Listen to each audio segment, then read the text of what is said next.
Assalamualaikum warahmatullahi wabarakatuh. Kali ini saya ingin membahas tentang bentuk bumi. Apakah bumi itu datar, ataukah bumi itu bulat seperti informasi yang kita dapat di bangku sekolah?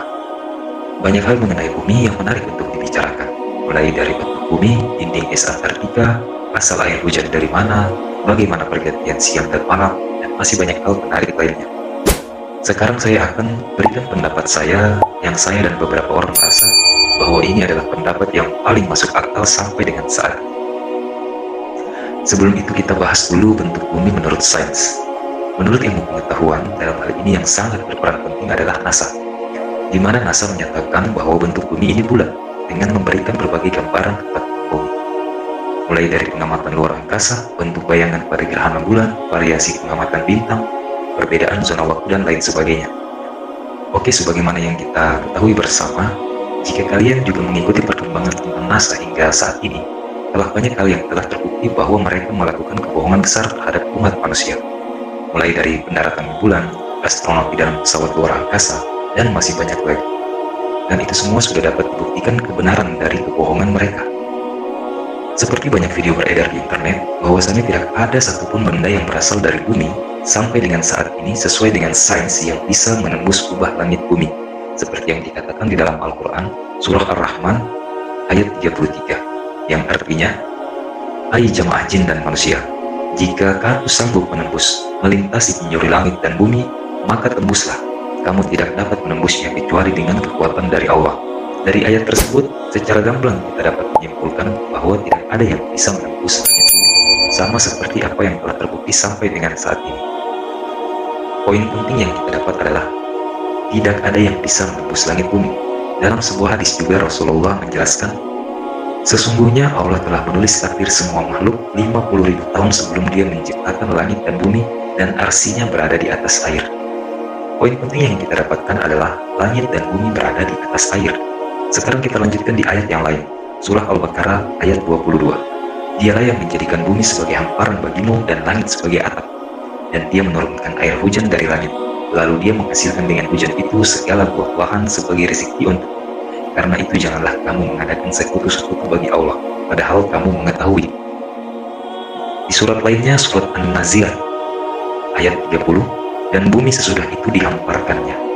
Kata yang digunakan dalam ayat ini sering diartikan sebagai dihamparkan, dahaha, yang beberapa ulama menghubungkannya dengan bentuk bumi bulat melengkung.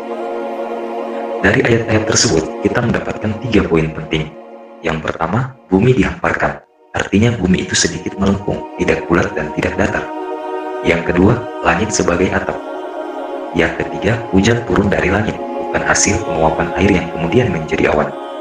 Sekarang kita lihat ayat-ayat Al-Quran berikut. Surah Yunus ayat 5. Dialah yang menjadikan matahari bersinar dan bulan bercahaya, dan ditetapkannya manzilah-manzilah, tempat-tempat bagi perjalanan bulan itu, supaya kamu mengetahui bilangan tahun dan perhitungan waktu. Allah tidak menciptakan yang demikian itu melainkan dengan hak. Dia menjelaskan tanda-tanda kebesarannya kepada orang-orang yang mengetahui. Ayat ini menjelaskan bahwa matahari dan bulan diciptakan dengan tujuan tertentu, termasuk untuk perhitungan waktu. Pada surat Al-Anbiya ayat 33, dan dialah yang telah menciptakan malam dan siang, matahari dan bulan, masing-masing dari keduanya itu beredar di dalam garis edarnya. Ayat ini menggambarkan bahwa matahari dan bulan memiliki orbit masing-masing. Dalam surah Ibrahim ayat 33, dan dia telah mendudukan pula bagimu matahari dan bulan yang terus-menerus beredar dalam orbitnya, dan telah mendudukan bagimu malam dan siang.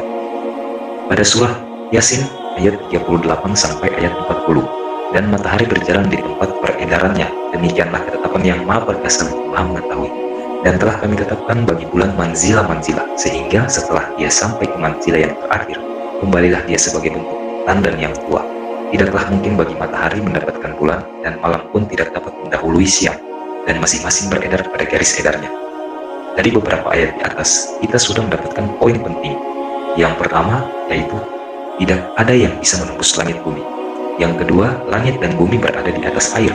Yang ketiga, bumi dihamparkan, artinya itu sedikit melengkung, tidak bulat dan tidak datar.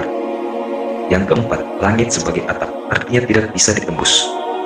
Yang kelima, hujan turun dari langit, bukan hasil penguapan air yang kemudian menjadi awan. Yang keenam, matahari dan bulan memiliki garis edarnya masing-masing. Dengan beberapa poin yang telah kita dapatkan tersebut, maka saya dapat memberikan kesimpulan bahwa bentuk bumi yang kita tinggali adalah seperti ini.